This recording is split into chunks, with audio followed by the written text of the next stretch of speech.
both spent time in the UK. How do you feel about Brexit? Well, we were here as, legal aliens for 12 years, and this was our home.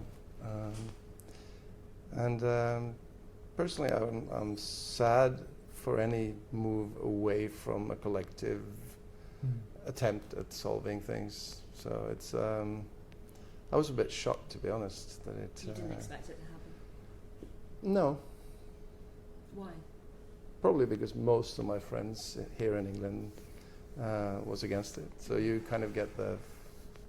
But it's a wake-up call. I mean, like Morten said, like when we get the politicians we deserve at the end of the day, and it can be a wake-up call for change if it rallies people around. I mean, now the debate here about soft, hard exit to Brexit it's interesting to follow, because it shows the underlying dilemmas that all countries face. Sometimes it tips in a good direction, sometimes in a bad, and that's up to everyone to decide which is which for themselves. There's a lot said about the turning tide against the refugees in Europe, in Scandinavia in particular. You appeared in a video with a Syrian refugee last year. Why did you do that? Because I'm very concerned with it. It's a very complex matter, but it's not just a political matter, it's a humanitarian matter of massive proportions.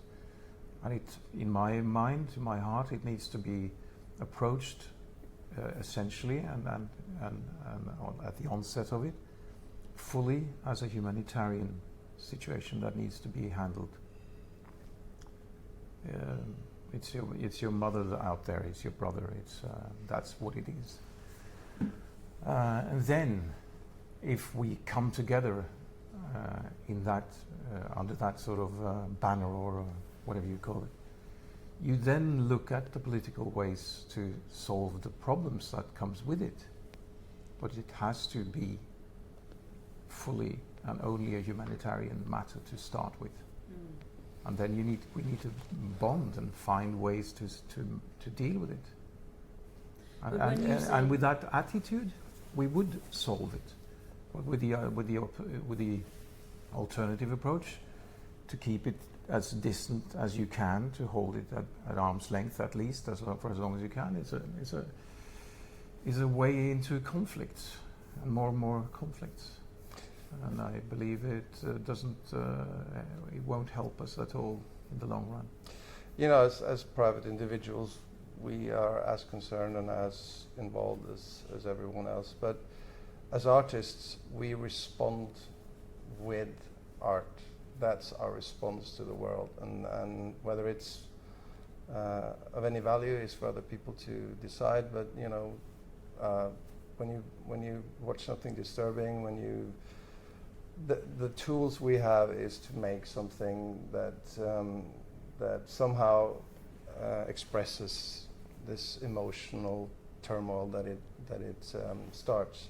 That comes out as a piece of music or a painting or a book, and that's our language. That's what we do. And I mean, this is what we believe in. We think that art can bring people together. Music has the ability to heal separations and differences, and that's our way of speaking with the world.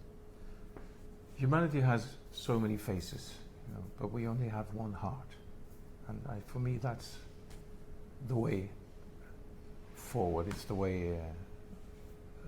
It's the only way we can go. But there are many across European countries who don't feel that way, who feel that Europe has done too much, that perhaps we don't want more refugees here, who won't share the sentiments that you are both expressing. How do you respond to those people? By saying the same. I believe that is the route to more and more conflicts. If we don't go the opposite way and open up and then start to then look at the political issues from there on,